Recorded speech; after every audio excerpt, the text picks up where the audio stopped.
Welcome to the week that was. I'm Ed Greenberger. President Trump hasn't had many good weeks in office, but this week might have been the worst. It was the Ford Pinto of weeks for Donald Trump.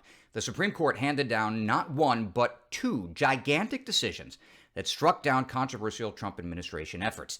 The High Court ruled on Monday employers can't fire people just because they're gay. And on Thursday, delivered a ruling that saved DACA, the program that protects the legal status of 700,000 Dreamers, immigrants whose children came to the U.S. illegally with their families.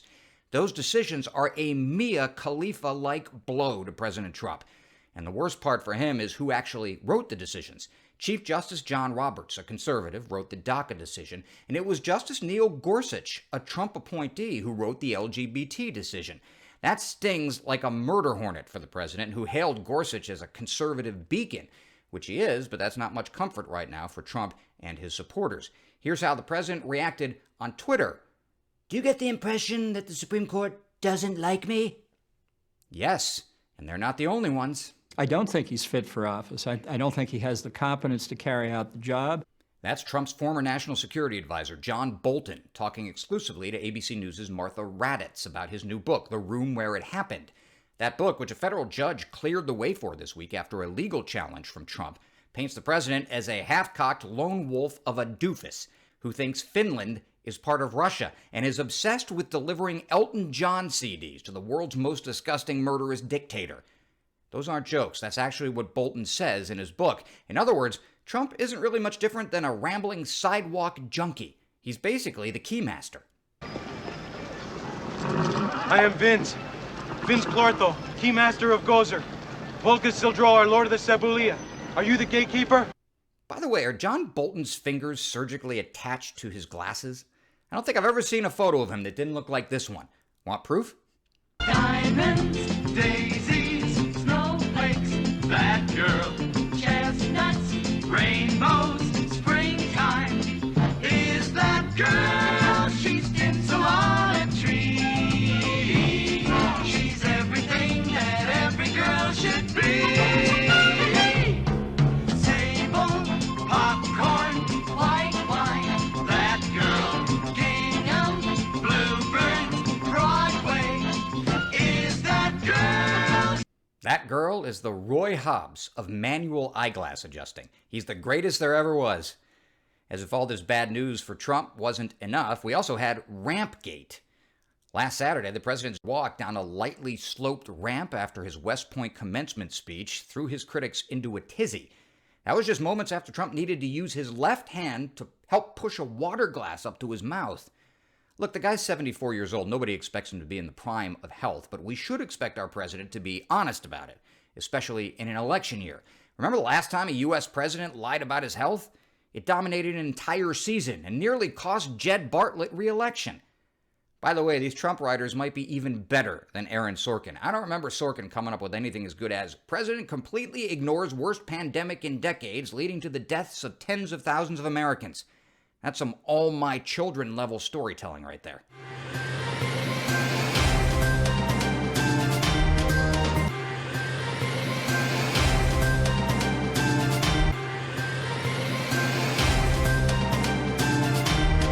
Oklahoma State star running back Chuba Hubbard made headlines this week, tweeting it was unacceptable for his head coach, Mike Gundy, to wear a One America News shirt in a fishing photo. As I told you last week, OAN is a cable news station that traffics in conspiracy theories and pretty much any hazariah that makes the president look good. Hubbard called Gundy insensitive, given everything going on in America right now, and threatened to boycott the team. Gundy later apologized, calling himself a dumbass and saying he had no idea what OAN really was. Then the two tweeted a video together promising change.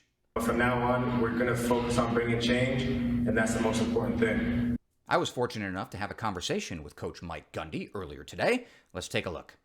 Coach, thanks for joining us. Let's talk about what happened here with Chuba. 3/4 of this is inaccurate.